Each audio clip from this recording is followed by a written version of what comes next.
it wasn't last time, it was the time before. And you were talking about like your offer, like and I felt a little guilty when you did it because you were so passionate. You said, is your offer like easy to use and implement?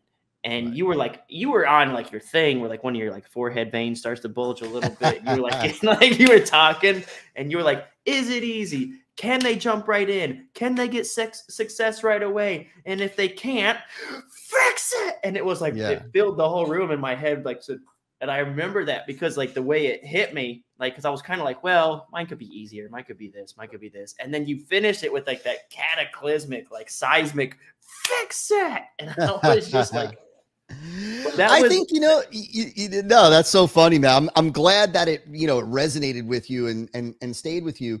Cause, you know, I think, and I was talking to somebody yesterday about this, that, you know, I think, dude, that there's this weird mentality, especially online. And, you know, I would say that it's really over the last handful of years, maybe 2-3 years.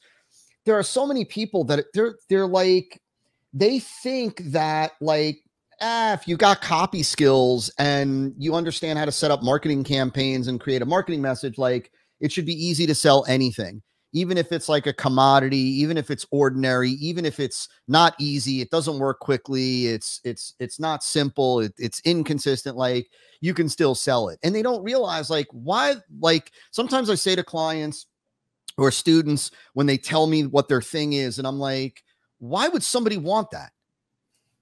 Like, why do you think that, why would somebody choose, like, and you got to realize, like, we all have to realize as entrepreneurs, like, we're not marketing and selling in a vacuum. You know what I mean? Like, unless you've created a disruptive product, a disruptive technology, and you're the only provider of that thing that does, you know, that provides a unique benefit, you're not marketing and selling in a vacuum. And so there are a lot of freaking options that people have. And so, you know, like barely like the overwhelming majority of marketers and entrepreneurs have never spent the time thinking about like, why should they choose yours over every other option? Like, why? Because you're cooler, because you've been around longer, because yours is nicer, because you got more testimonials. Do you think that that really today is really what moves people to say, dang, I got to get this. This thing sounds insane. That ain't it.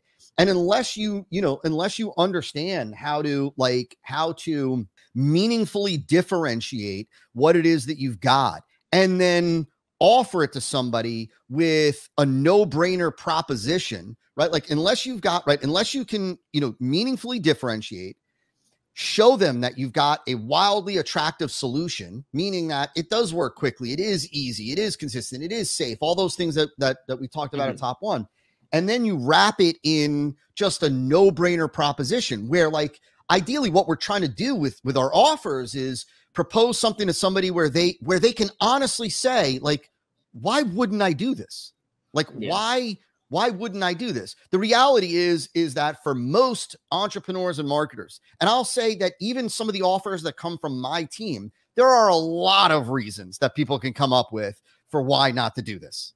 Right. Yeah. And that goes again, ultimately, like, and so the point being is that, you know, and this is, again, a different conversation for a different day, but I think that so many entrepreneurs, Kyle, so many entrepreneurs, so many marketers, so many copywriters, they're trying to come up with the next latest and greatest whiz bang phrase, whiz bang headline. They're trying to come up with or find or discover the next latest and greatest conversion tactic because they're trying to compensate for an ugly solution that's wrapped in an ordinary proposition.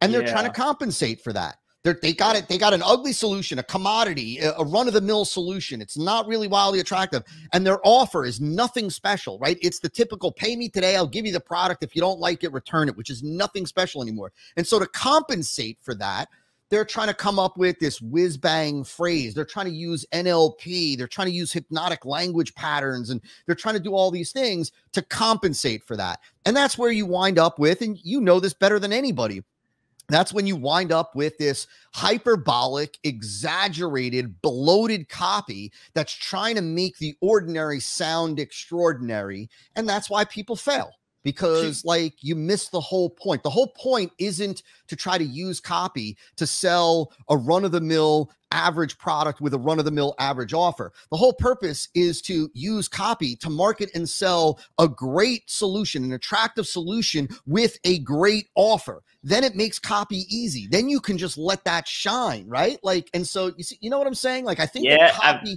it's been distorted.